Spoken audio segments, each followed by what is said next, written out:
Well, I'm delighted to see you today. Happy New Year, my friends. Happy 2022. This is amazing. It's like time flies when you're having fun, isn't it? So we are starting a new year. We are starting the new chapter in our lives. Today is the first day of the rest of our lives. How are we going to make our lives better than they were before, or at least uh, acceptable in terms of a sense of accomplishment, sense of satisfaction, sense of success? Success may mean different things to different people. We are going to explore today how to actually manifest things and also how to take advantage of the fact that we have this amazing skill of manifestation.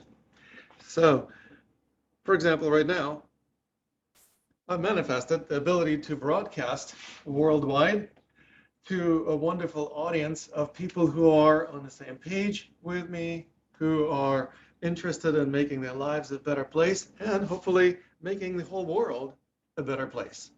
The idea of making our world a better place is something that is near and dear to my heart. I hope that it's also something that you are excited about, because we are going to be exploring that today. And we're also going to be exploring how to make our own lives and lives of other people around us happier, healthier, and more satisfying. Life satisfaction is something that is relatively subjective, because what's satisfying to one person may not be satisfying to another person. That's okay. We are going to learn how to gauge our satisfaction in such a way that we don't pretend, we don't fool ourselves, we don't try to fool others about how satisfied we are, nor do we wallow in dissatisfaction when there is no reason for it. How often do we experience dissatisfaction with our lives? Well, 2021 was not the most satisfying year, perhaps, in most of our lives. There were some challenges, there were some trials and tribulations, right? Did you have some experiences that perhaps were not as satisfying as they could be last year? I certainly had some. And there were plenty of people who I know who experienced a lot of trials and tribulations, as they say. But at the same time, the quality of life doesn't have to decline because of going through the trials, because we have some challenges. How is it possible to live our lives with a higher quality even though we experience challenges? Well, that's exactly where resilience comes handy. Because if you are resilient, the challenges don't throw you off balance. Or even if you lose balance, you know how to regain balance relatively quickly and easily. And if you feel like you can't regain balance for whatever reason, well, then at least you take it as a lesson instead of a problem. And as you're learning from that lesson, you will be able to apply whatever you're learning, and you will be able to enjoy a better ability to function as a functional human being. That's one of the things that we often forget to think about. How functional are we as human beings? An amazing thing about it is that a lot of people dysfunction, literally. They malfunction, or they experience low level of functioning, and they don't even know it. Or if they know it, they don't do anything about it. Or if they try to do it, they fail to actually improve their functioning. Well, we don't want to be like those folks, because we have wherewithal.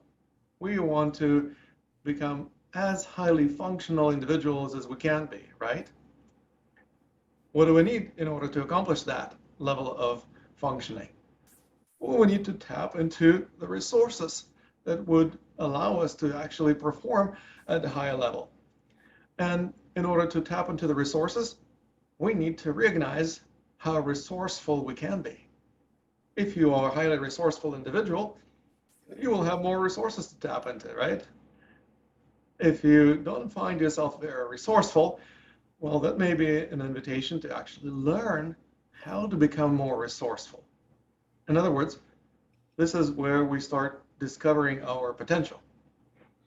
And discovering and manifesting our human potential, that's what personal development is all about, isn't it? So we learn how to discover our human potential and thereby connect with the resources that otherwise would not be available. Where do we find this potential? Where do you go? Where do you travel to discover your potential? Well, we need to dig deeper inside. And in order to find the potential within ourselves, we basically use this simple allegory or metaphor of an iceberg. The proverbial iceberg has the tip sticking above the water, and it symbolizes what we know about ourselves. Now, much bigger part of the iceberg, like 90% or more of it, is actually underwater. That huge part of the iceberg that is not visible represents those aspects of ourselves that we don't know anything about. That's where our potential resides. We learn how to connect with that deeper part of ourselves, how to discover our potential, and how to bring it to the surface. And in order to do that, we need a clear interface that connects the tip of the iceberg with the deeper part of it. What do you call that interface that allows you to learn that which we didn't know before? Well, that faculty of consciousness is called awareness. Awareness is exactly what allows you to get to know that which you didn't know.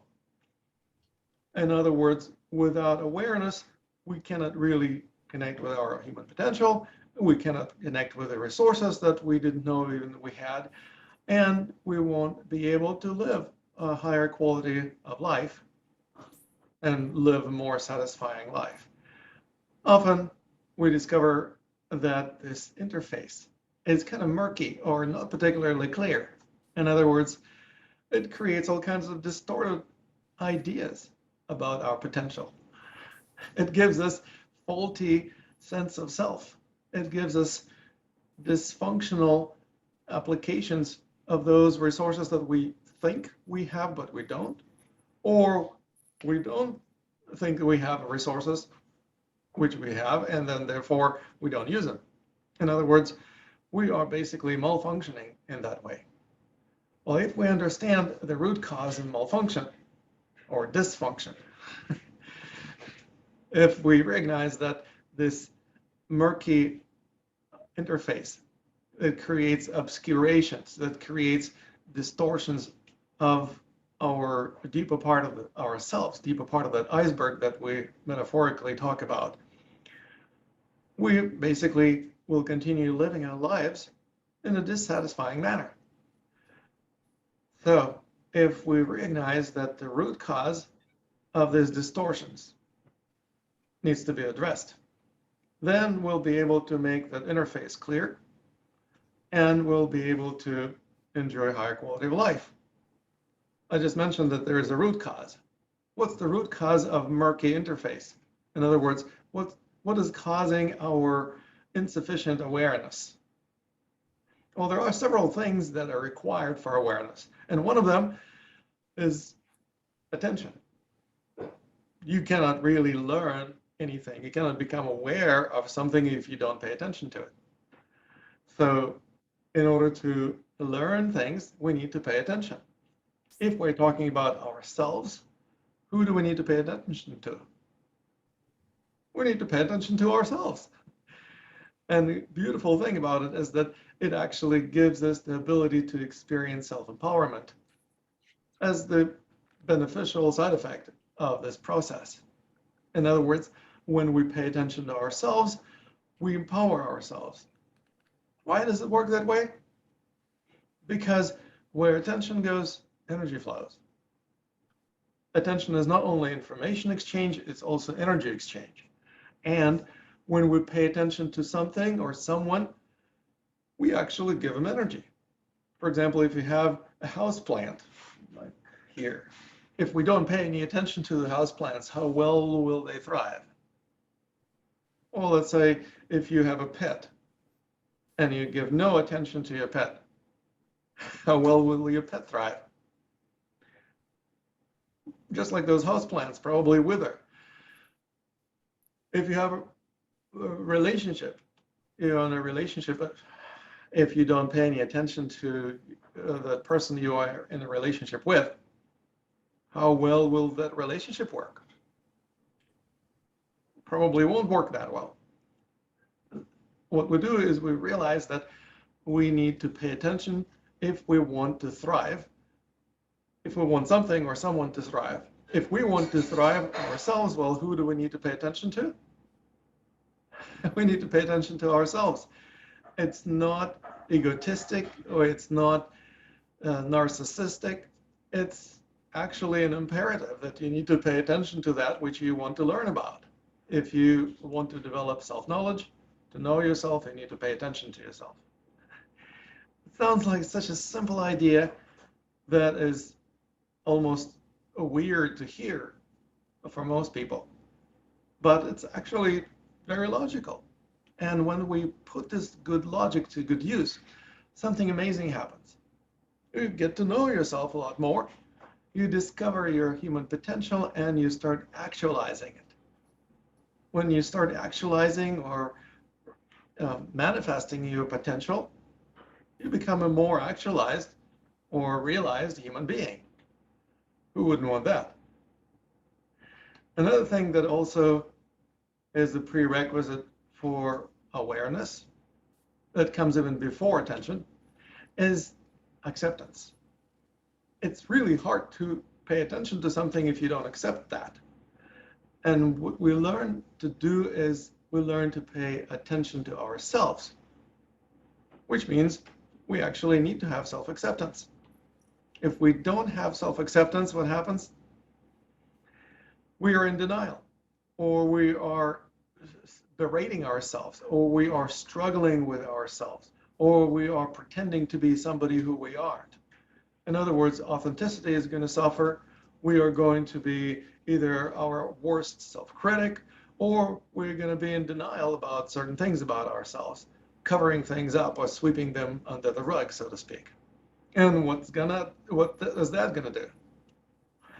Well, it's going to basically prevent you from learning about yourself, because you're not really going to be able to pay attention to those aspects of yourself that you are either in denial of or you're trying to cover up. Instead of covering up our blind spots or our shadow, we actually learn how to acknowledge it and how to become capable of paying attention to it. Because when we give it attention, we shed a light on the shadow. It's no longer dark. It's no longer shadow-like. You actually start seeing what is going on in those blind spots. You start discovering things about yourself that perhaps you didn't know before. What is that going to do for you? That's going to connect you with some resources that perhaps you didn't even know you had. Another thing that's also going to do is you are going to have much less internal conflict. And that's something that we want to experience much less of, the internal conflict, right? Who wants to have internal conflict? Nobody's raising hands, right? Okay, so we learn how to stop this internal warfare that so many of us experience day in and day out. Why do we have this internal warfare going on on pretty much regular basis? Because we have judgments, because we have certain assumptions and certain expectations about ourselves. And most of them are not really our own authentic thoughts. They are not our authentic values or dreams. In most cases, there are some other people's dreams or expectations of us that became so ingrained, so programmed in our consciousness that we accept them as the standard operating procedure. This is how the judgment should be cast upon us. And that, of course, messes us up because we can't pay attention to ourselves anymore. We are judging ourselves, or we're trying to fix something that is wrong. Now, I don't want to say that we should not fix things that don't work. I'm saying we need to accept that which is not working first. Otherwise, we don't have a leg to stand on, so to speak. In other words, we won't have this solid stepping stone to step from the present into the future. We need to have a solid stepping stone in order to take the next step, and then the next step, and the next step. That becomes the journey of one simple step at a time, in which each and every step requires some sort of solid foundation. Where do we get this foundation from? We get it from self-acceptance and being present. How do we become present? We just figured out how to develop self-acceptance, right? We simply learn how to recognize that nobody is judging us more than we do to ourselves. And so we just simply quit doing that, or we learn how to at least get a handle on it, how to stop judging ourselves so harshly, and also how to mitigate the expectations that perhaps are either unrealistic or just simply imposed upon us by other people who have their own agendas. And so when we try to meet those expectations, we're actually not living our own dream. We're trying to live somebody else's dream. And I've never met anyone who would become happy by relinquishing or disregarding their own dreams and instead pursuing somebody else's dreams. It just never happens. We cannot be in the flow if we try to get into somebody else's flow. So what we learn is how to actually become authentic, recognize what our own dreams are. And that's exactly what we do when we develop so-called New Year's resolutions, right? We learn how to basically creatively daydream about things that we really would like to manifest this year. Now, a lot of people make New Year's resolutions relatively simplistic.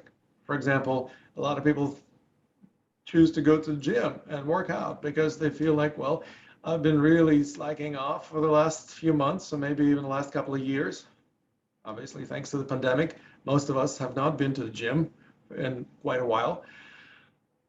And what does it do?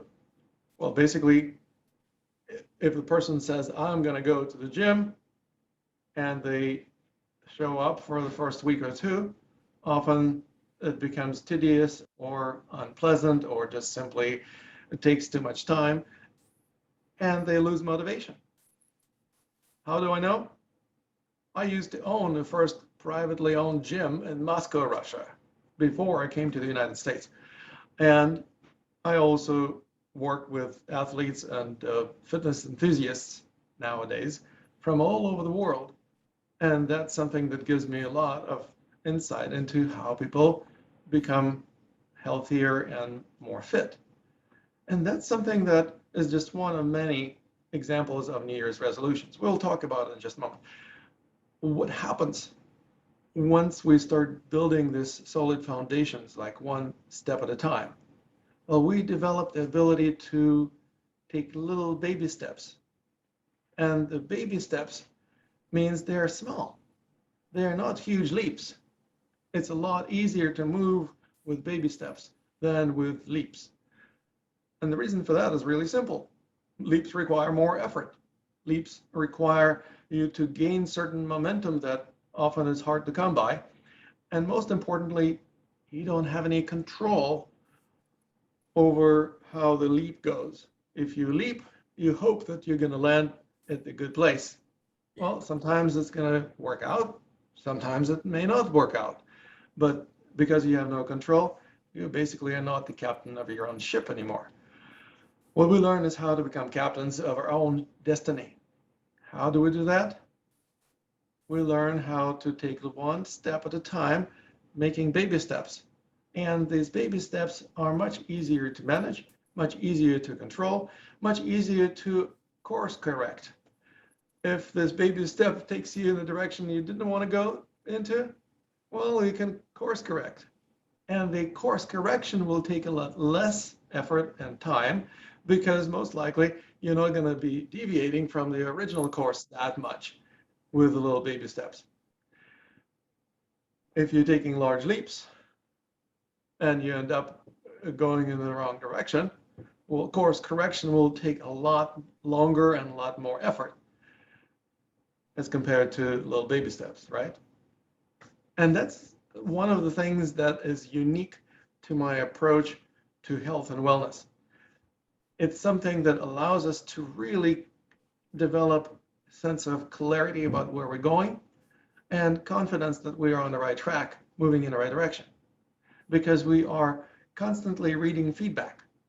And this feedback is something that gives us an immediate sense whether or not we are on the right track and if we are going at the most beneficial pace, or we're going too fast, or we're going too slow. It also may give us certain ideas about our edges of the comfort zone. And if we make baby steps, we can actually be much more mindful of the edges of our comfort zone so we don't push ourselves over the edge. Because if you're outside of your comfort zone, what do you experience? Discomfort and pain. And if you experience discomfort and pain, you are going to be struggling. You're not going to be thriving. I want you to thrive at each and every step along the way. How do I do that? I literally encourage you to become much more mindful of each and every one of those little steps. And by doing that, something really amazing is going to happen. You are going to develop mastery of these little baby steps. Mastery, something that a lot of people think is like a distant goal, somewhere at the end of a long journey. Even the term Qigong, originally derived from such terms as Kung Fu, which means a lot of work. Literally in Chinese, Gong or Kong means work or practice, usually hard work.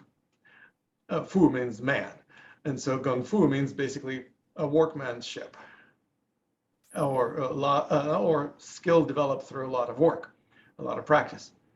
So Qigong means energy practice or energy work, which entails a lot of work. And what we do is we learn how to work smart instead of hard, how to develop the ability to gain mastery at each and every one of those little steps. And what that means is that the mastery is no longer a distant destination. It actually is the process of becoming more and more masterful at each and every one of those little steps. Because each and every time you take a step, you can be mindful, you can be present, and you can constantly read the feedback to see how successful this little step is. It basically means that you are gaining that level of mastery that most people can only dream about. They hope that mastery will one day manifest. We don't hope, we actually do whatever it takes to make it happen. And we do it by taking small baby steps and by constantly reading the feedback. What it also entails, it means you are going to be constantly monitoring how much you're benefiting from your progress. What would be a good example of that? Well, let's come back to fitness world. If you're doing something helpful that increases your fitness, you can test it. How do you test your fitness? Well, strength is one of the examples of greater fitness. For example, endurance is another one. For example, flexibility is another one. For example, your posture is another one. Level of body fat is another one. Basically, what we do is we constantly gauging ourselves. how well we're doing things, not hoping to reach a destination and then check to see whether or not we actually ended up at the right place. We are doing a little step at a time and constantly checking how things are going and constantly course correcting or adjusting so that we would be on the right track all the time. Now that seems like a really simple and clever way to go. Unfortunately, most people who are in the fitness disciplines and the wellness practices often don't really pay that much attention to feedback. What kind of feedback are we talking about? Well, for example, if we're talking about strength, you try to lift heavy weights. How do you know that you become stronger? Because you can lift a heavier weight next time you do it. In other words, it's already removed from the present. You basically are expecting that next time you're going to be stronger. But if we actually check our level of strength as we are practicing, something really amazing happens. We realize that we become stronger in the process of practicing itself. Literally yesterday, I was working with one of my coaching clients who wants to ski again.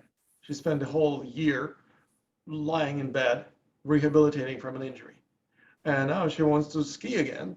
And she used to do like black diamonds, double black diamonds, downhill skiing. And she barely can walk or stand on one foot.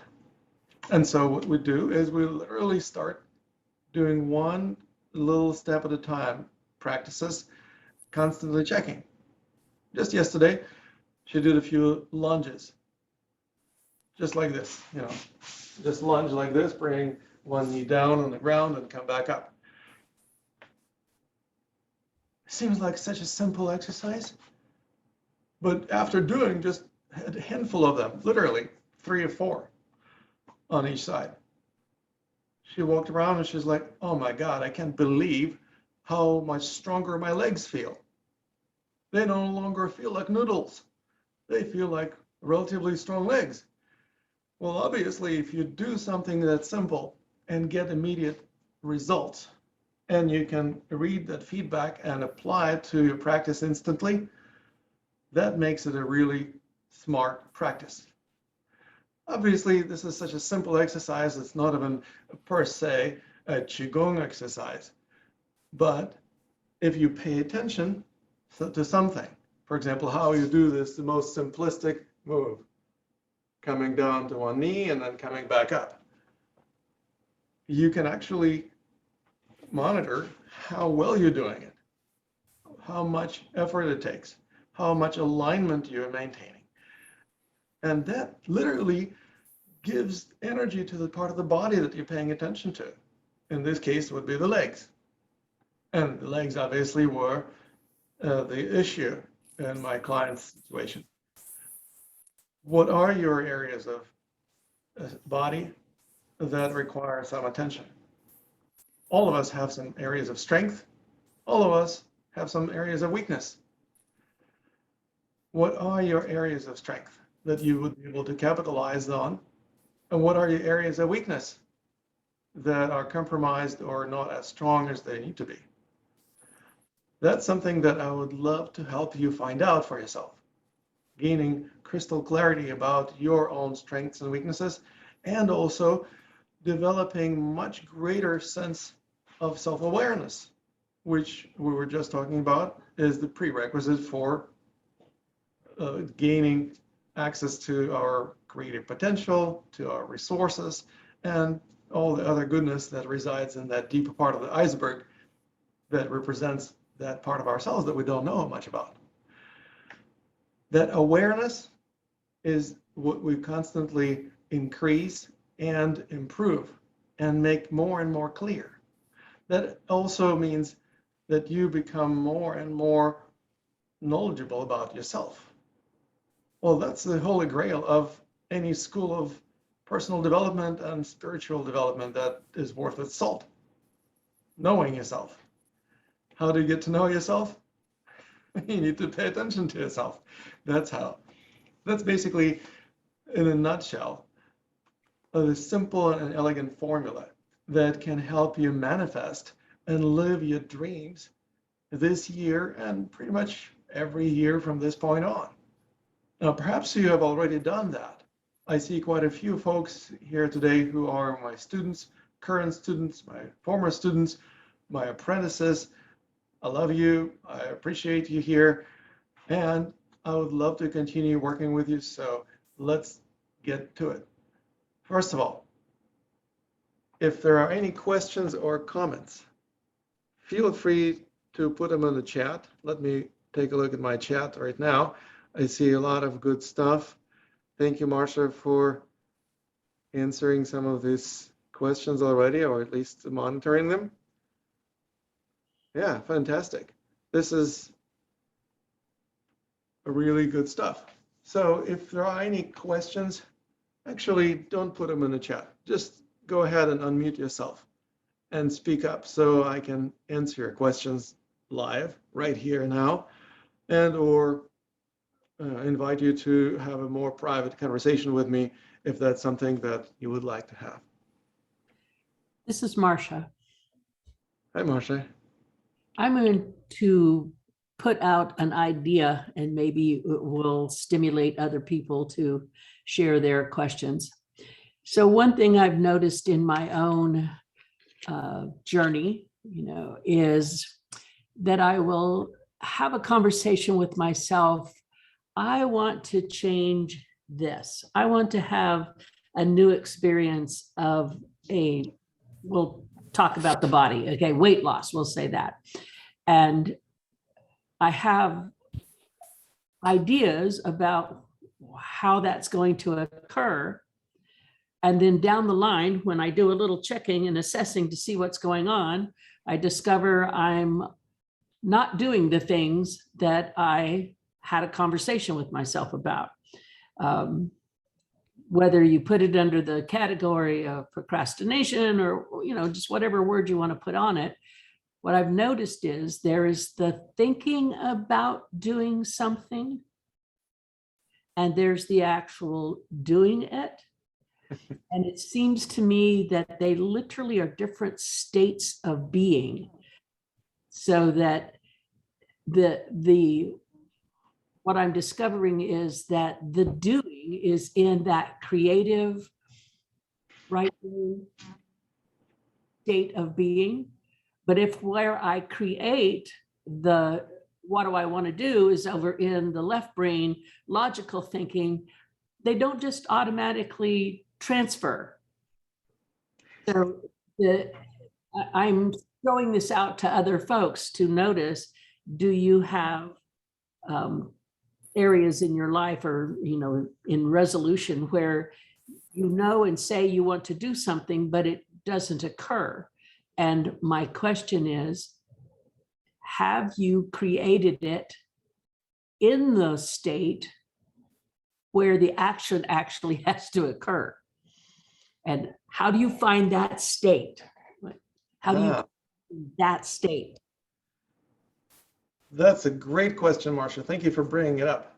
Yeah, and finding the answer to this question will probably resolve a lot of challenges that most people have with implementation. Because to dream something up in your mind is one thing, but actually to actualize it, to implement it in your life is a different story.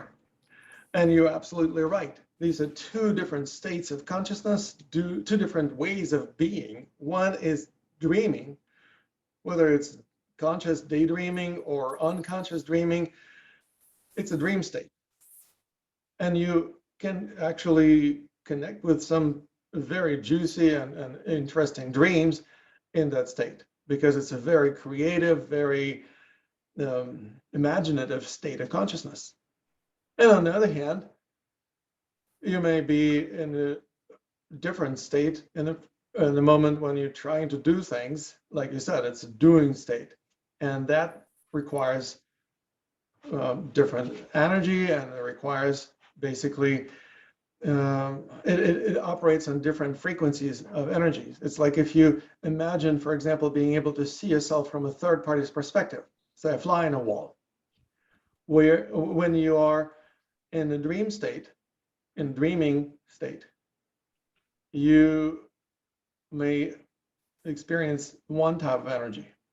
It's like the fly on a wall doesn't care about your appearance. It only pays attention to your energy, whether it's the color or texture or dynamics of movement or even location in your body. That energy associated with the dream state may be different from the energy associated with the doing state.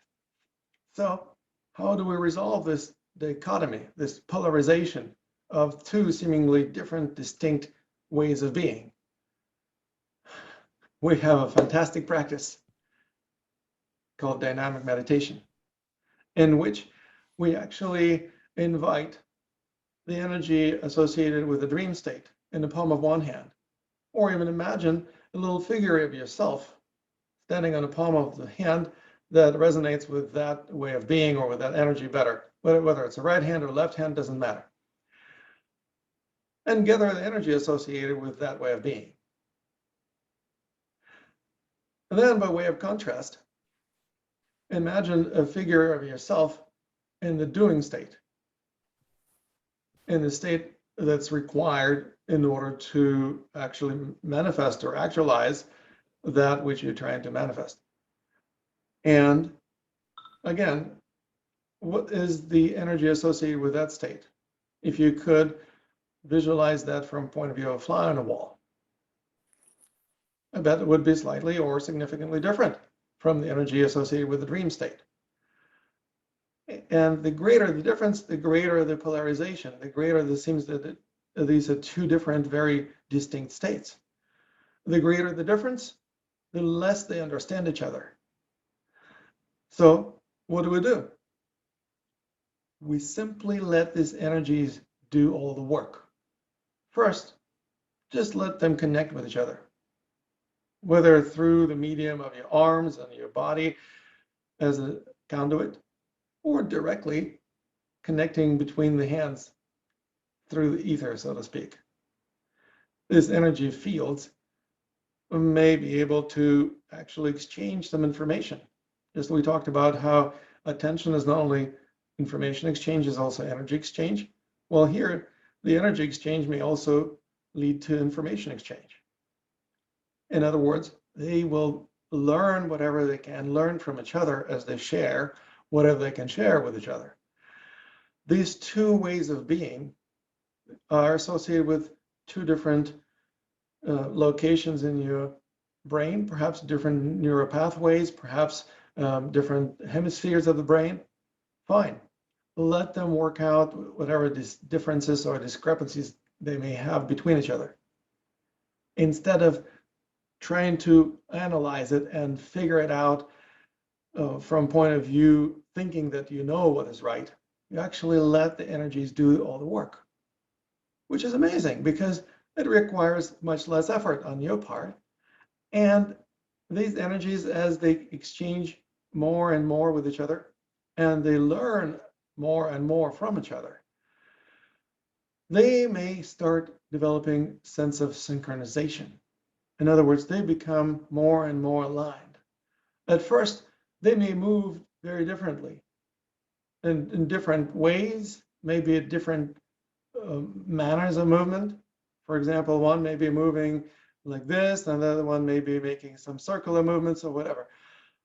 You may be feeling like one is heavier, the other one is lighter. And one may be pulling in one direction, the other one is pulling in another direction. There may also be some other types of discrepancies between the energies in your hands in such a way that they would literally feel like they are pulling apart. But the more they begin to understand each other, the more they synchronize, the less they're pulling in different directions, the more they actually work in conjunction with each other. What I mean by that is that they actually start moving in sync. And they also, in most cases, will start facing each other. So those hands of yours, will actually start facing each other, and that leads to these energies coalescing. In other words, they start forming more and more unified field of energy. When this unified field of energy is formed, there is no longer any discrepancy between the acting state and the dream state. They are unified, integrated into one state. That acting dream state, or it's like a lucid dream. You literally are, you're awake in the dream and you're acting in it consciously. Now, living a life as if you're lucid in a dream, that's basically what we call enlightenment. Well, that's exactly what we are working towards. We are working to be more and more enlightened. And we realize that enlightenment doesn't even have to be considered, again, like in mastery, some kind of distant destination at the end of a long journey. We can experience enlightenment right here and now. When the dream state and the acting state are unified into one uniform state, something amazing happens. Those resources that were available in dream state become available right here and now. And you can enact those energies so that you're no longer daydreaming about them, you're actually living that dream. Does it answer your question, Marcia? It's excellent, because having a practice to unite the left brain talking logic that has all kinds of reasons of why and why not, and being able to shut that down or quiet it down so that the creative doing, which doesn't require all of the chatter, to arise. I liked the idea, the words of alignment and synchronizing and coalescing, and having that stay present while you shift into the awake and conscious world of doing. You know, it's like that brings the pathway for action. That's good. Yes, indeed. Well, thank you for asking the great question. And of course, I want to acknowledge you, Marcia, for being an excellent practitioner of Qigong coaching in your own right. And I also want to give a shout out to Ain. Thank you, Ain, for joining us from Denmark. There are several other students of mine here, so thank you for being here. There are also several teachers, spiritual teachers, Qigong masters here. I love you. I appreciate you being here. My old friend, Mark Johnson. Thank you, Mark, for being here. He's one of the authentic American Qigong masters, and I really love the fact that you're here today. Maria Nikolaeva, for example, a spiritual teacher joining us from St. Petersburg. Thank you, Maria, for being here. And lots of other things that we could go into today, but I want to be mindful of our time. So I saved some time to share with you something. I want to share with you the fact that I'm starting a new program today. Well, I'm starting a new program this month. And today I want to invite you to participate in this program. It's the Harmonious Strength Training Program. It's the program that actually is dedicated specifically to achieving much greater sense of strength, vitality, and sense of physical prowess. Now, this is something that I personally benefited from. For the last 40 plus years, I've been doing these practices pretty much every day of my life. I learned them from my grandfather, who was one of the top experts in martial arts in the former Soviet Union. And he also trained some folks who eventually became Russian or Soviet cosmonauts and trained other cosmonauts in this particular practices. Why? Because cosmonauts, if they spend a fair amount of time in space, in weightlessness, they come back down to Earth and they can't walk. Why?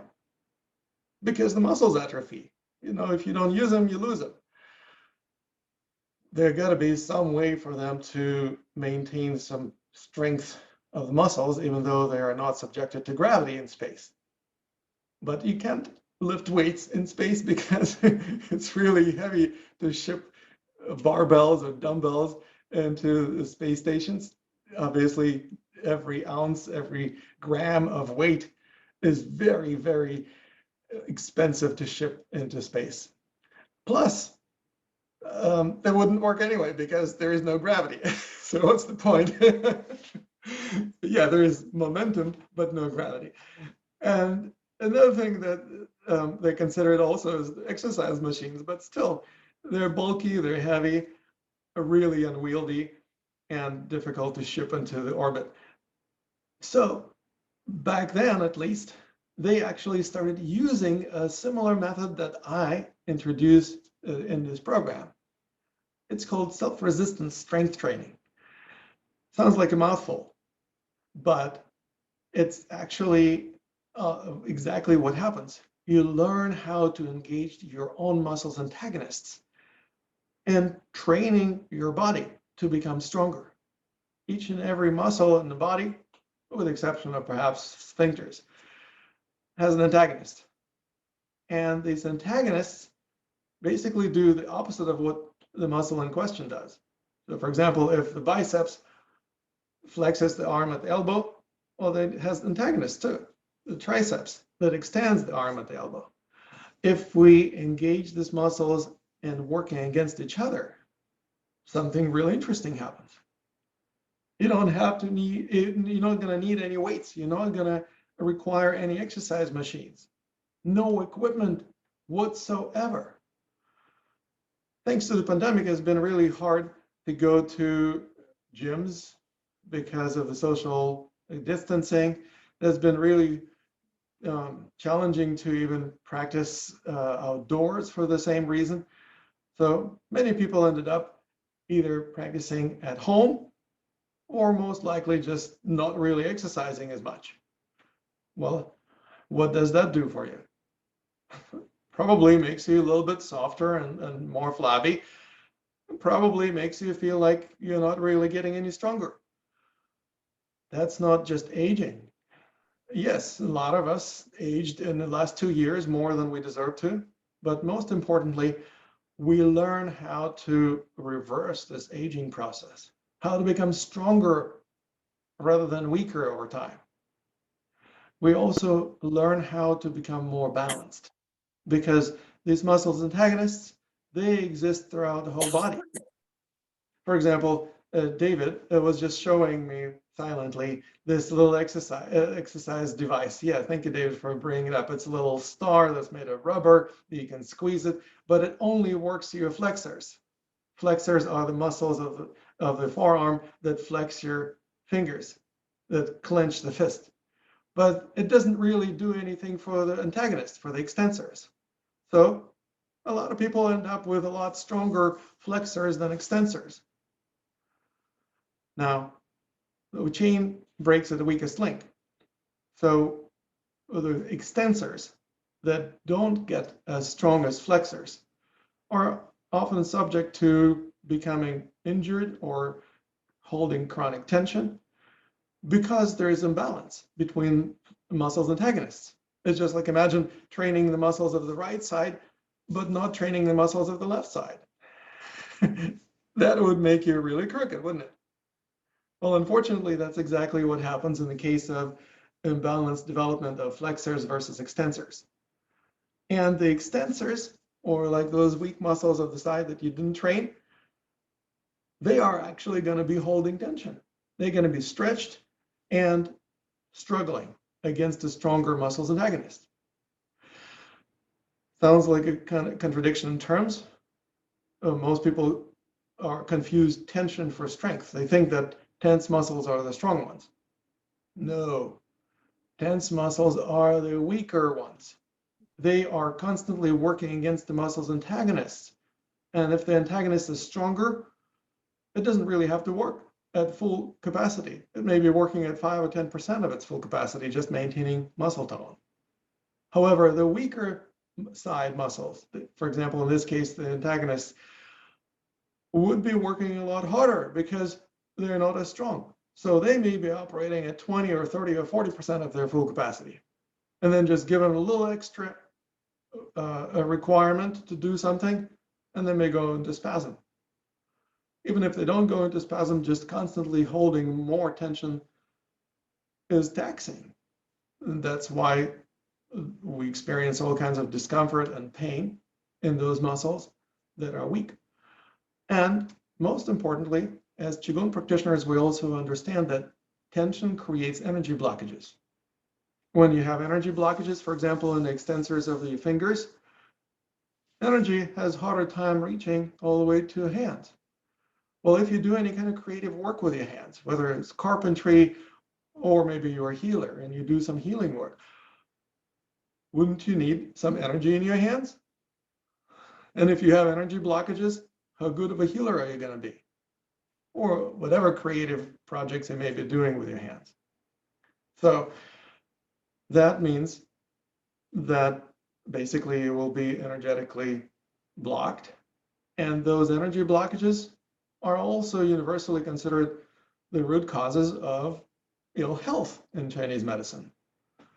Well, if we understand that ill health basically can be attended to or addressed in a relatively simple manner by retraining our body in such a way that it would balance out those imbalances, wouldn't we want to do that? Well, of course we would. And that's exactly what we are going to do in our upcoming program dedicated to self-resistance strength training. Another thing that we're also going to discover is that most of our muscles are not really used very effectively. When the central nervous system sends the signals to the muscles to contract, in most cases, those muscles are not really doing all that work that they're being told to do for several reasons. They may not fire as soon as the nerve signals arrive to the muscle fibers, but even more likely, those signals actually don't travel very effectively to the muscle tissue. They get lost in translation. They may go on some loops, end up in the wrong muscle tissue. That's why often when people try to exert effort, they tense up parts of the body that don't have any business tensing up. How often, for example, do you see people lifting something heavy and grimacing with their faces and their necks are tensing up? What's the purpose of that? There is absolutely no reason for those muscles to tense up. Well, the reason is because those nerve endings basically rerouted the signals to wrong muscle fibers or even muscle groups. And the percentage of muscle fibers in the muscle that you're trying to train often is relatively small. In other words, you try to lift weight, for example, let's say you try to exert 100% of your effort. And I guarantee it's not 100% of your muscle fibers that are going to work. Only a small percentage is actually going to perform the work that you're trying to perform. Some people may have 10, some people may have 15% of their muscle fibers actually firing at once. If you're a trained athlete, maybe you will have 20 or 25%. Maybe Bruce Lee or some other world-class athlete could do maybe 40 or even 50% all at once. But it's really not often that you can see the person whose muscle fibers work all at the same time. They often come online late. That's why after lifting weights, you put the weights down and you're supposed to be relaxed, right? You're not sending any more signals to the muscles to contract. But you actually massage your muscles and you're like, wow, why are they so tense? Well, the reason why the muscles are tense is because they are still receiving those delayed signals that are trickling down the wire, so to speak, minutes or maybe even hours late. As a matter of fact, that's a very inefficient and often detrimental thing, because not only does it create undue tension after workouts, it also may be impeding with your ability to move, because it just simply restricts your flexibility and range of motion. How often do you see people who lift weights or do some other strenuous strength training exercises become less and less flexible over time? Now, when they try to become more flexible, what do? They stretch those muscles. Now, that's the most idiotic thing. I don't want to be judgmental here, but it's basically just adding insult to injury. Why? Because when you stretch the muscle that is tense, you're actually working against your own body. Exactly right. The muscle is trying to bring the two ends of the muscle closer together. So by stretching it, you're literally acting against that muscle. It's like you're basically fighting against it. Yes, you may be able to stretch it if you put a significant amount of effort into it, but it's going to be like a rubber band. It will snap back short.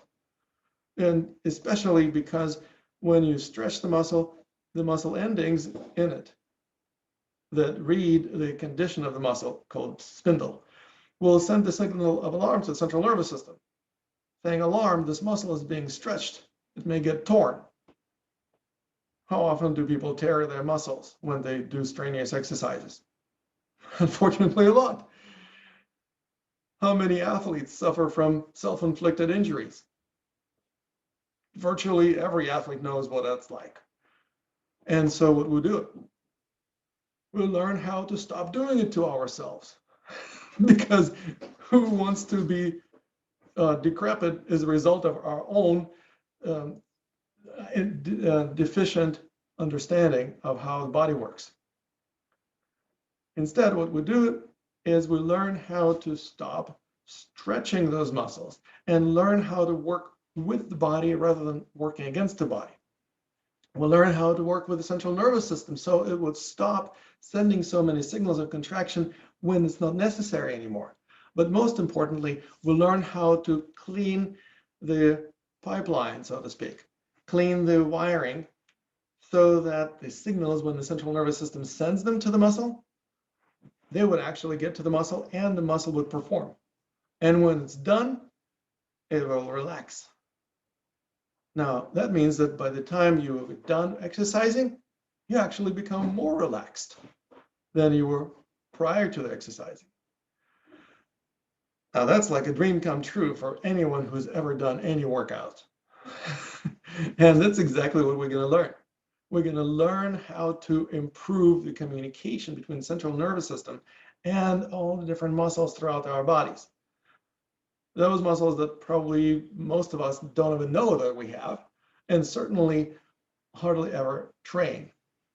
Why do we not train some of the muscles? Like I said, maybe we don't even know that we have them, and also because we just don't pay attention to them. Because often we pay attention to only a very small percentage of our muscles that we want to look good. That's why we give them so much more attention. By and large, what you see in the mirror are those muscles that you're going to exercise. Unfortunately, that also will lead to a degree of dysfunction, because it will create imbalance between the strength of the muscles of the front, such as your abs, your pecs, your anterior deltoid, your biceps, your quads, and other muscles that you can see in the mirror, versus those that you cannot see in the mirror. How often do people work to balance out the strength of those muscles against the muscles in the front? Not very many people pay attention to this kind of stuff, but that's exactly why the muscles of the back are going to be weaker. And we already talked about how the weak muscles are the tense ones. So how often do you experience tension in your back or in the muscles of the back of the shoulder or the muscles of the back of the legs, hamstrings? Often? Well, that's probably exactly, yeah, thank you, David, pointing it out. That's one of those Gunke spots that most people experience some degree of tension and pain if you poke it's kind of hard to even reach it, but if you poke that part of the shoulder, often it's going to be tender. Same with the muscles of the back. How often do people complain about back pain? Most people experience back pain at least once in a while, and a lot of people experience it chronically. Why? Well, I don't want to see that it's 100%, but a great deal of it is simply because the muscles of the back are weak. Now, the weak muscles of the back are not going to be able to perform as easily as the muscles of the front. If the person has relatively strong abs and weaker back muscles, the weaker back muscles will do this. The stronger muscles of the abs will pull the chest and the pubic bone closer together, and the weaker muscles of the back basically will be struggling against the strong muscles of the front, and they will be working hard but not outperform the stronger muscles of the abs. In other words, they're going to be constantly chronically tense, subject to potentially injury, because that's easy to injury the already tense muscle. It's already operating at relatively high level of capacity. So just go a little bit, a step or two further, and you're going to push it over the edge of its limit. And that's exactly the number one cause of people seeking medical attention outside of COVID these days. Now, what does it mean? It means that we can actually help virtually anyone to improve the quality of their lives by developing greater balance. If we can develop balance between the front and the back, between the muscles of the extensors and flexors, between the muscles of one side and the other side, that's already going to be a much better postural alignment virtually for anyone. And that's just one little baby step, because we're going to go a lot further. We're going to learn how to also integrate physiology and physical action together so that they can support each other. They actually help each other instead of struggling against each other. How often do you see people struggling with their physiology and their physical actions colliding or conflicting? For example, how often do you see somebody leaning over trying to lift something off the floor, pick something off the floor, and they go, ugh. The grunt means that there is pressure build up on the lungs, and the person is holding this pressure while they are picking up whatever they're trying to pick up. Now, that's really dysfunctional. If you allow the body to do what it would naturally do, when you bend over, wouldn't you exhale? I hope so, because if you don't, you are going to build up a lot more pressure. Now, how many people already have high blood pressure? So just add more to it, and you actually may end up with aneurysms or whatever other issues that may lead to. I don't want to go into medical diagnosis and treatment of diseases because I don't want to deal with it, American Medical Association, but simple idea that we need to synchronize our physical actions with our physiological functions. When that happens, they experience entrainment. By entrainment, I mean they start working together, achieving greater abilities in synchronization and working in concert. Now, who wouldn't want that? Improving your physical abilities and your physiological functions simultaneously. And we're all busy people. We don't want to spend more time on practicing those things that could potentially just be done in minutes. And that's exactly what we're going to be doing. We're not going to be spending hours doing exercises every day. We're going to spend just 10, 15, eventually maybe 20 minutes a day. No more. If you do more, you're probably going to overdo it. The amazing thing about it is that it actually puts to good use the idea that most advanced trainers and exercise experts condone nowadays. And that is the idea of high intensity, short interval training. Basically, high intensity meaning you are engaging your muscles not in an endurance exercise like running or bicycling or rowing or swimming. No, it's a much higher intensity exercise like weightlifting, but without weights.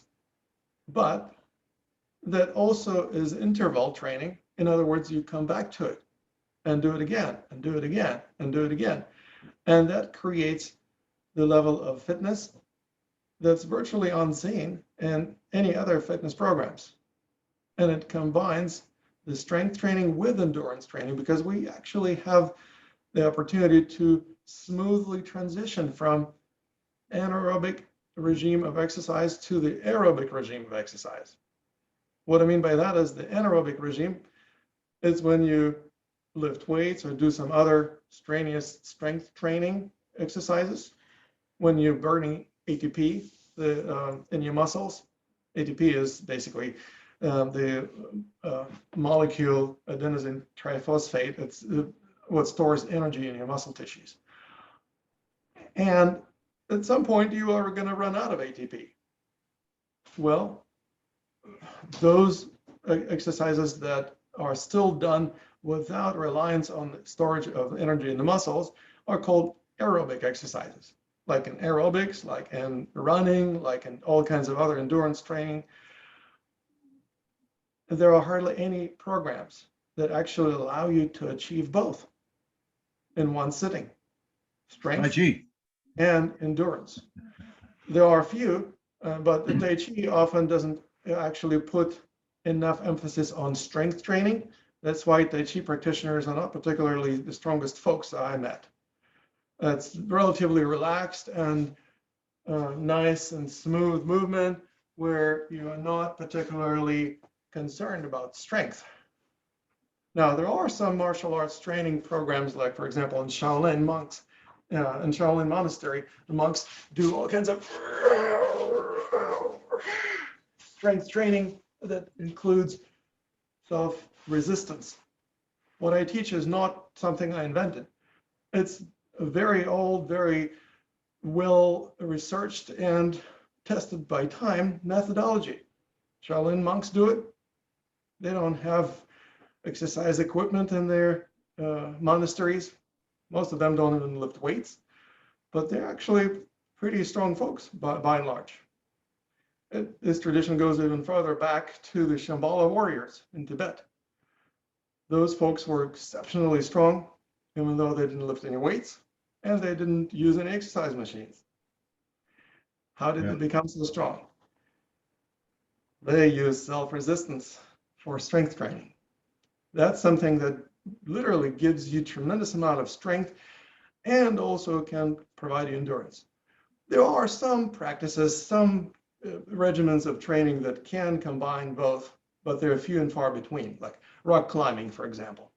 Sure, but that doesn't really give you that sense of balance because when you're climbing, you're mostly relying on very limited set of muscle groups. For example, clenching the fists with the flexors. Yeah, flexors are going to be really strong when you climb rocks, but extensors don't get any exercise. They're actually going to feel a lot weaker. So we are going to train both. And we're going to go through this regimen of training for the next 3 months. That's right, folks. For the 3 months, January, February, and March, we are going to engage in the most effective and intelligent system of training that I personally know about, and I know about many of them. And I can guarantee that you're going to get a lot stronger, a lot more balanced. Your posture will be better than ever. You will balance out any discrepancies between muscles and antagonists on the right and left sides, back and front, extensors, flexors, and so on. And we're also going to add to that the regimen for becoming more flexible so that when you work out, you become more relaxed. And when you become more relaxed, you can enjoy a greater range of motion. instead of working out and become stiffer and stiffer, you actually become more and more flexible. Who wouldn't want that? And if that's not enough, we also, as I mentioned, are going to add the aspect of synchronization of physical actions and physiological functions that will enable you to perform much better physiologically, meaning your blood pressure is going to improve, your heart rate is going to be more stable and balanced, your breathing will work with your physical actions. If you had any breath issues, you will be able to address them in this particular program. And your central nervous system will be able to communicate with all different muscles in your body a lot more efficiently. That means you are going to do what you want to do with your body instead of trying to do one thing and your body is doing something else. That's something that obviously sounds like too good to be true. Well, I've been training myself for the last 40 years like this, and also I've trained hundreds of people, if not thousands, literally, of people from all over the world in doing exactly these type of practices. Many of them are professional athletes. Some of them are Olympians. Some of them are world champions. I'm not kidding you. That's basically the level of training that I provide, and you will be able to enjoy it as well. So I'm going to invite you to check out this program today. We're actually going to start next week, and I invite you to check out this program. If you want to register for it, that would be, I guess, the best thing to do today, because I'm going to offer you a private coaching session. That's right. I'm going to actually offer you a session that I used to charge until last year, 2021. I charged $250 for. I'm actually raising my rates to $300 per hour, but it's going to be free of charge, just as a gift to you. Bonus. And literally, it's going to be an opportunity to find out specifically where your strengths and where your weaknesses are, and develop the ability to capitalize on your strengths. And as I also mentioned, we'll give attention to our weaknesses so that you will be able to increase your mobility, your strength, your vitality, and whatever other issues you may have. Lama, Now, yes. can you state what day of the week or time of day or structure that you have in place for this course? Yes. Thank you, Marcia. Yes, we are going to be doing these group coaching programs every once a week, and on Saturday mornings. Well, Saturday mornings, our time in the Pacific time zone, obviously it's going to be at 10 o'clock Pacific time, but it will be 11 o'clock Mountain Time, which is 12 o'clock Central Time, which is 1 o'clock on the East Coast. Those are going to be, by and large, about 1 hour long sessions. And here I'm posting in the chat the link to this program where you can enjoy it. And you literally can sign up today, and you will receive not only this program, but also my individual attention, because I will send you a link to book a complimentary coaching session with me. And are you Now, beginning this Saturday? well, obviously, next- we're not going to start today because it's already past that time. So we're Okay. going to start next week, next Saturday. So I just posted a link to this program in our chat. Please check it out. It's a nice web page that actually explains a bit more what we're going to be doing. And if you have any questions about this program, you may not be 100% ready to jump into it. You may have some questions. Feel free to email me directly. Here is my email address.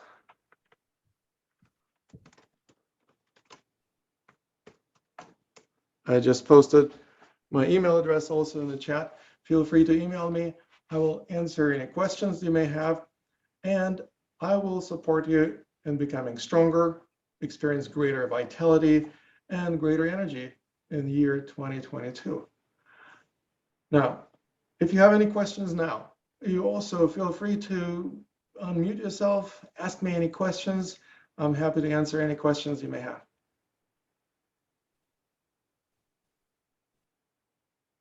I have a question. Please. I guess there was Yeah, go something ahead. else too. Okay. This sounds like an incredible offer, and I like the concept that energy flows, and you really need both a physical touch as well as a mental touch to increase your energy and vitality. Share with us how you deflect negative energy. I know on a daily basis, a lot of us are bombarded with negative thoughts, negative imagery, negative, you can't do this, you shouldn't do that, etc. How do you handle negative energy? Thank you so much, Jenny, for asking this question. It's a really interesting question. And the reason I say interesting is because I'm going to actually turn this question a little bit on its side. When we are bombarded with other people's opinions, you should do this, don't do that, we realize that different people resonate with the different things. What's good for one person or from one person's point of view is bad from perhaps some other person's point of view, and vice versa. I actually use a metaphor of an island. Imagine you live on an island. I used to live on different islands throughout the world, on Guam and Hawaii and various other places. And imagine that this island has several villages on different sides of the island. There are some villages on the north side of the island. There are different villages on the south, on the east, on the west side of it. And if you grow up in any of these villages as a child, you probably will be receiving indoctrination from your parents, grandparents, and other villagers telling you, when you grow up, kid, you will build your house in our village. And guess what? We all build our houses facing in this direction. This is the right direction for building a house. If you build your house facing in any other direction, that's no good. You know, those folks on the other side of the island, they build their houses facing in that direction. That's just bad. Now, if you build your house in a completely opposite direction, like, you know, those people on the north side of the island, for example, oh man, that's really wrong. That's just downright evil. We don't build houses facing this way. That's bad. Well, if you got so indoctrinated that you actually do what you've been told, yeah, you probably will have the same kind of narrow vision of what's right and what's wrong. But what if you actually imagine you start exploring this island and visiting different villages? When you visit a different village, situated on a different side of the island, you will see that they build their houses facing in a different direction, and they believe that's the best direction to build a house in. And if you go to a different village, you will see that they have their own good direction, and of course it's different from everyone else's. In other words, what's good for one person or one group of people is maybe not so good for others. And instead of just buying into this good and bad nonsense, we actually dispense with this whole attachment to labels, such as good, bad, right, and wrong, because we realize what's right for one person may not be right for another person. It's a matter of energy resonance. It's like if one person resonates with this type of music, what should they say to somebody who doesn't resonate with it? That they're wrong, they're bad, they're evil? No, just simply let them listen to whatever they choose to listen to, right? Well, that's what we apply to everything in our lives. We don't have to abide by somebody else's expectations or judgments, nor do we have to impose our judgments on them. We just simply practice authenticity in regard to what we resonate with, and let other people do what works for them. If they do what works for them, they will be happy campers. If they don't do what works best for them, well, that's their responsibility. In other words, we let people live and live ourselves in the most authentic and the most intelligent and clever manner. That basically resolves this whole issue of other people's opinions and influences on us. Then we no longer perceive them as negative energy. It's just simply a different energy that we don't resonate with. Okay, well, we don't have to put the label bad on it either. We just simply recognize, yeah, thanks for your opinion. I appreciate you sharing your perspective. Bye-bye. Does it make sense, Denny? That was spot on. Thank you so much, because I know that I do, and a lot of people face this issue. Thank you Of very course. much. Perfect.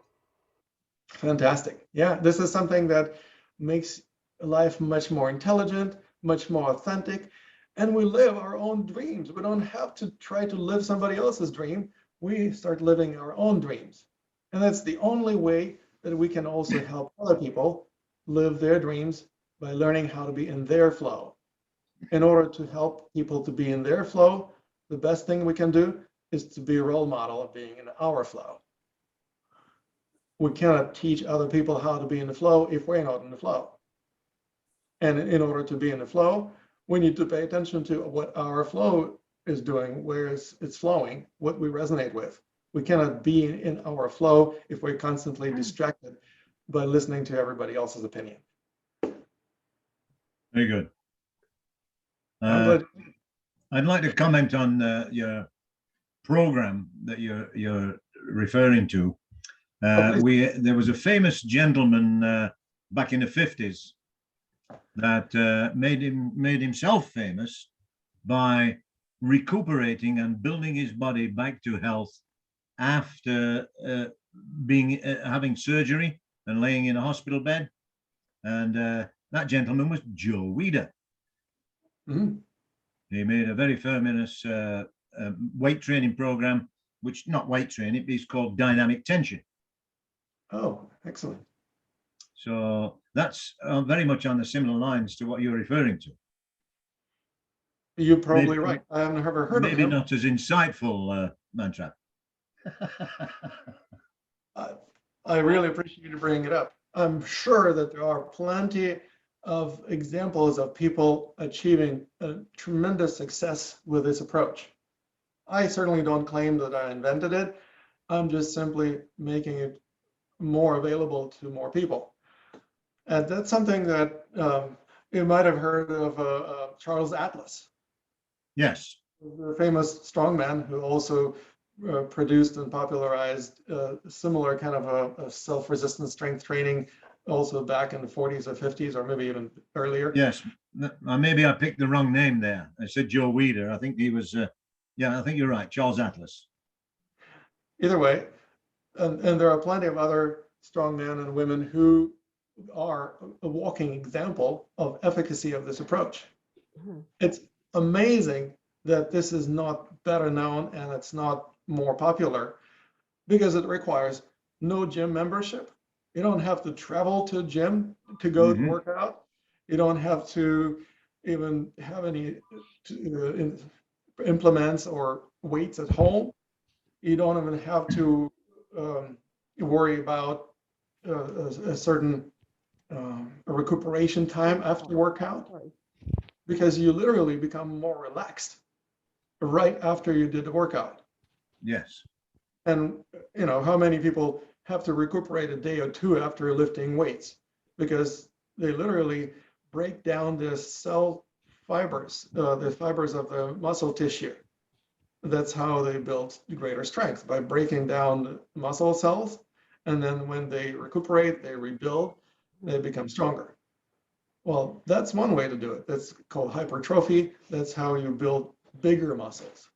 What we learn is how to not become bigger as in bodybuilding, but rather how to use our existing muscle mass more efficiently by wiring it more effectively so that more signals from the central nervous system reach greater percentage of your muscle fibers that you already have. And yes, incidentally, you may also become a little bit bulkier, but that's not the primary objective of our exercise. Most people maintain more or less the same muscle mass and actually double their strength. So if that's something that you would like to experience, I would love to work with you.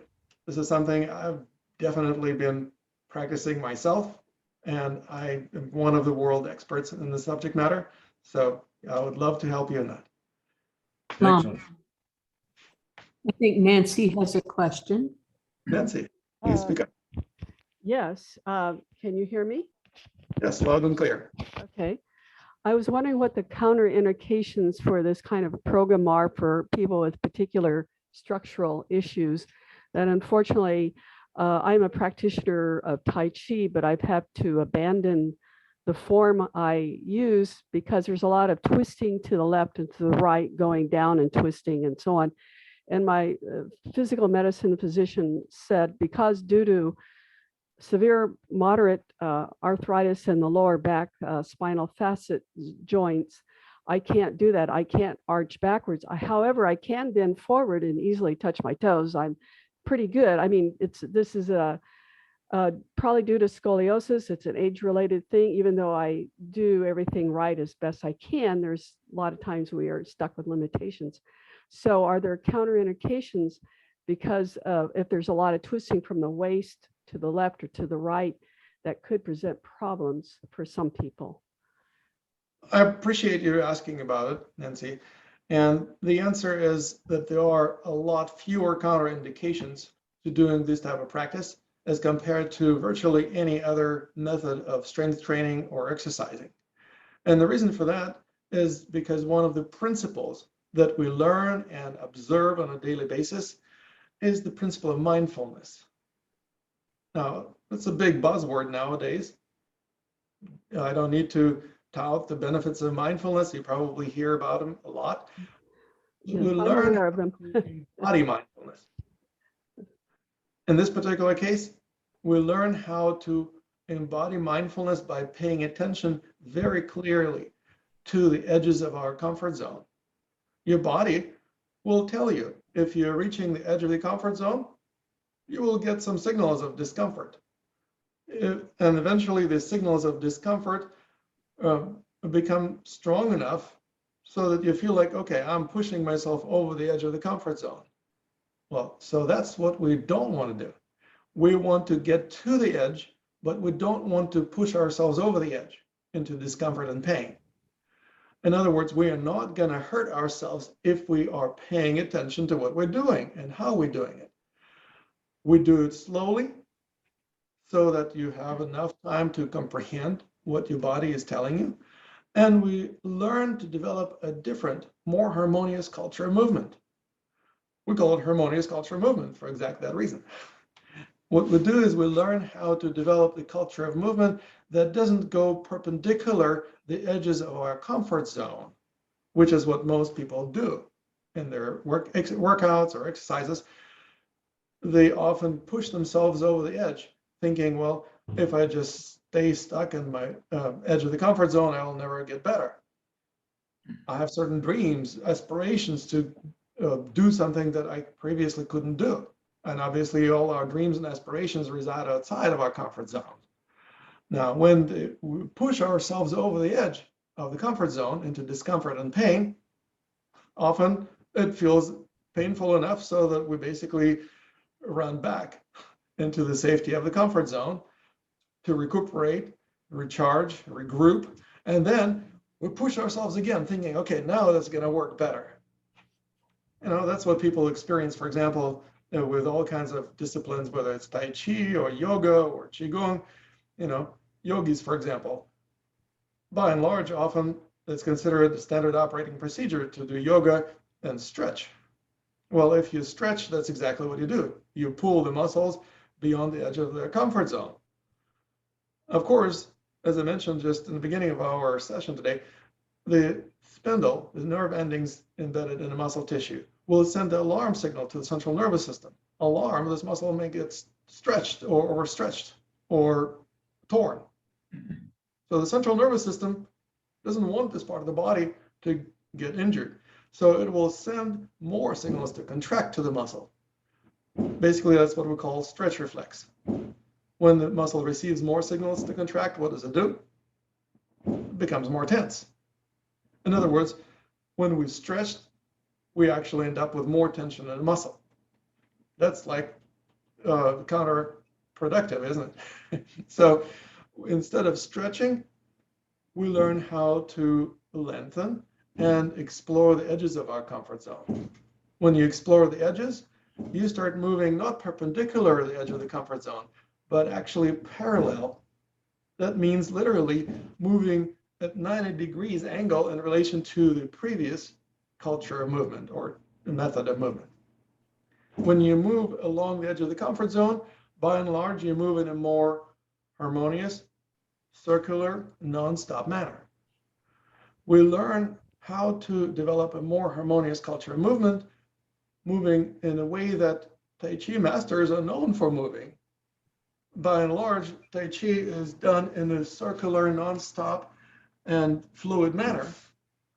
Tai Chi masters who move in a jerky stop action usually are not really masters. They're probably just doing some other arts like karate or something. So what do we do? We learn how to develop such level of mindfulness that we move along the edges of our comfort zone when we practice, and eventually it translates into our daily lives. In our daily lives, we also exhibit similar culture of movement. In other words, we're constantly developing the ability to be mindful. That's the definition of mindfulness, isn't it? The ability to pay attention on a consistent basis. Well, that's exactly what we learn and we implement and we practice. We learn how to walk the talk, not just talk about mindfulness, but actually embody it. And that is exactly what prevents us from injuring ourselves. That's basically why our practice is so effective and safe. Does it answer your question, Nancy? Yes, provided it doesn't involve exercises where you do have to do a lot of twisting at the waist to the left or right. Even if it's done mindfully, it's still counterindicated in my personal situation. So that's why if a lot of the exercises are, if they're where you turn full body or you know, and that's okay. And so it's obviously I adapted what I can from my Tai Chi practice or my Qigong practice and so on. And it was a Wu style. There's a lot more twisting to it, I think, than other styles. So I have to learn something new. So that's why I was curious. Right. You're absolutely right. And you are right on the money in terms of adapting the exercises that you're doing to the needs of your body. In other words, you are doing exactly what I've been talking about, practicing more authentically, doing what works for you, regardless of the opinions or indoctrination that you receive from others. Right. Congratulations. Okay, thank you. And of course, since I've been touting this idea of authenticity, I will be infusing our programs with this approach. So at no point in time will you be encouraged or asked to act in a way that would be inauthentic or detrimental to you. Okay. And, the other thing that also happens is that when we do these practices, as I mentioned, we take baby steps. So if you twist yourself just a little bit and you feel like, okay, well, that's enough twisting. Great. For somebody else, this would be enough twisting. Right, exactly. But for you, if you take small baby steps, you will just go as far as you should go. Right. Okay. Thank you. You're welcome. Great. Any other questions, folks? Will your program work? I have ALS and I'm coming out of a wheelchair. And my whole right side was paralyzed. Starting to feel things Susan? that I've never felt before. And I walk a little bit in the morning, but when you talked about the rubber band effect, It's like when I put my leg forward, the rubber band, like it wants to pull it back. So Exactly. would I be ready for your program yet, or? Well, since I cannot see you, Susan, because your camera is off, I don't really have any knowledge about you. So I would encourage you to turn the camera on, or if you feel more comfortable doing it in the privacy of a one-on-one session, you're welcome to email me and I will be happy to book a session with you to answer your questions so that you can actually get more intelligent response. Because I don't want to make any promises or statements about you without knowing you. And I hope that you understand that, Susan. Right, and I can't figure out how to turn my camera on either, so. Okay, well, do you have any kind of computer or even just a cell phone where I'm you using a smartphone right now. Okay, so like I said, perhaps you can just simply email me. My email is in the chat, lama@tantrapa.org, Okay, and request a complimentary session. I will give you a session, work we will work on figuring out what would work for you, what would not work for you. I'm not putting any pressure on anyone whatsoever to join our program because we often have more people in our programs that we can accommodate. So basically, we try to keep these programs to a relatively intimate sizes. If there are more than 15 or 20 people in them, sometimes we have to break them down into 2 programs. So essentially, I encourage you to just simply contact me directly, and I will be happy to talk to you in the context of a private session, see you, how you're holding yourself, how you're doing, and then I'll be able to answer your question intelligently. okay, thank you. You're so welcome. Great. Any other questions, folks? Any comments, any requests for the new year or for this particular program?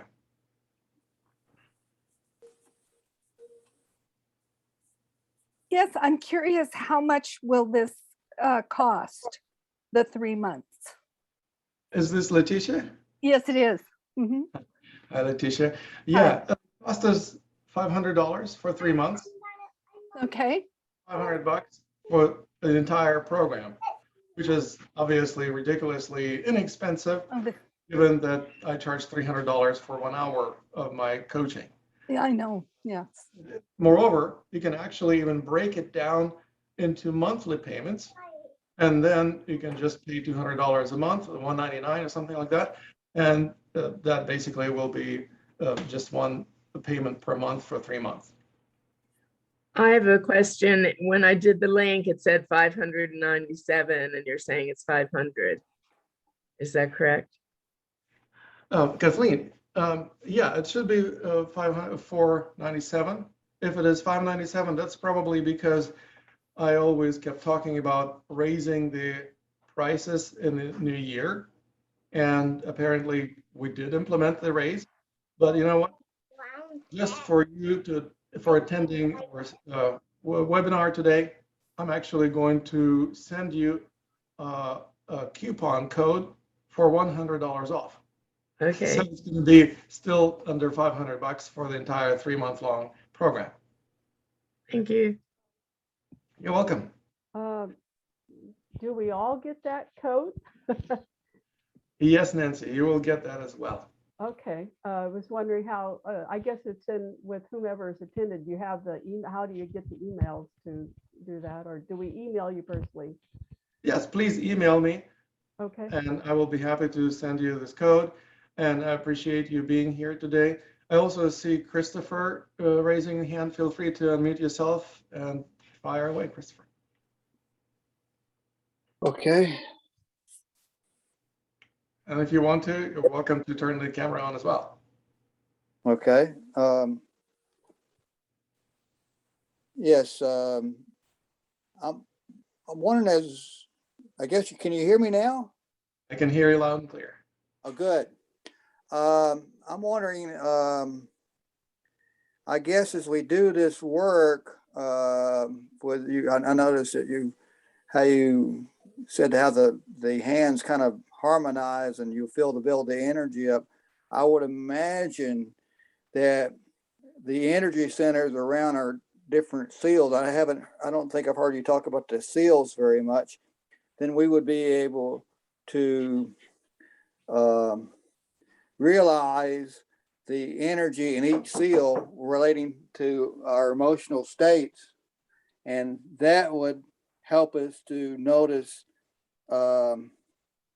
we're not so much in the body as we are in maybe at the fourth seal and above in our heart and different, maybe even the higher chakras and above even our head or whatever. And I don't think I've heard you talk much about that because I guess there's a lot of us older folks who've got a lot of injuries and we got to get through that before we can learn to feel more of that and be present there with the knowingness and what's coming up in all those different chakras or seals. So my question is are you going to work through those? Help us work through those. And I'm so happy that you shared with you about your grandfather work with the cosmonauts. I didn't know that background. I'm so happy that you, because I admire the Russian people. They're highly focused and highly responsible and very, when they have friendships, someone understand, and they're like, when you have that trust going, it's like it's a forever friend like thing. And the Russians have been so ostracized by the conservatives and liberal and media and all that. And so I'm glad that I know that about you. So like back to my question, I don't know if how much that's going to be a part of it, maybe towards the end or how you're going to incorporate that. I know you know about all that, but yeah, thank you, Christopher, for asking this question. And I appreciate your appreciation of the Russian people. I will definitely integrate energy practices into Harmonious Strength Training program. This is going to be definitely one of those practices that I just mentioned today, harmonizing polarities or dynamic meditation. And it's also one of the practices that part of our meditation programs. So obviously Harmonious Strength Training is one of several aspects of my work. I have programs dedicated more directly to energetic practices. I have programs dedicated more specifically to spiritual and meditative practices.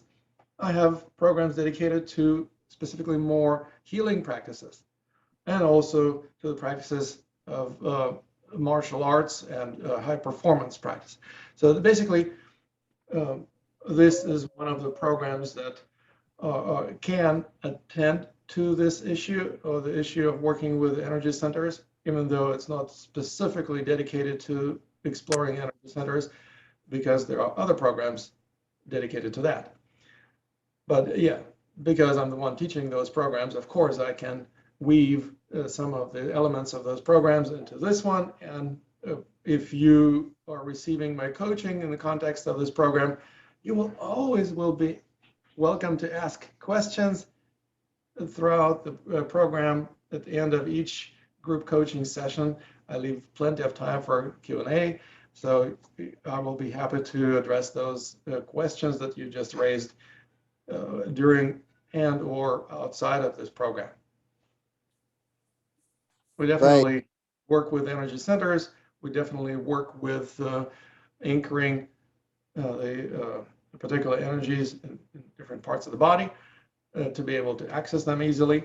And obviously that also leads to be able to be more resourceful. So if we want to connect with some resources, well, we need to know where the resources are. And so we learn how to scan our bodies, find out where different energies reside, where there are different areas of strength and weakness, and also develop ability to anchor specific states of consciousness and their energy resources to specific areas of the body. Great. Thank you so much. You are so welcome. Thank you. So would you say this is some version of a high intensity training or not really? It's not super high intensity. It can be as intense as you make it, because you're not subjected to, lifting a certain number of pounds or kilograms. You're just simply creating your own self-resistance with your own muscles antagonists. Obviously, it's very intelligent because it's totally up to you how much resistance to create. Even more importantly, you will be able to monitor your intensity of exercise on the fly. It's really hard to adjust the intensity of exercise on the fly if you're lifting weights or using any exercise machines, because you need to put the weights down, maybe adjust the machines. Either way, here you don't have to do it. You literally can adjust the intensity right there on the fly. Thank you. You're welcome.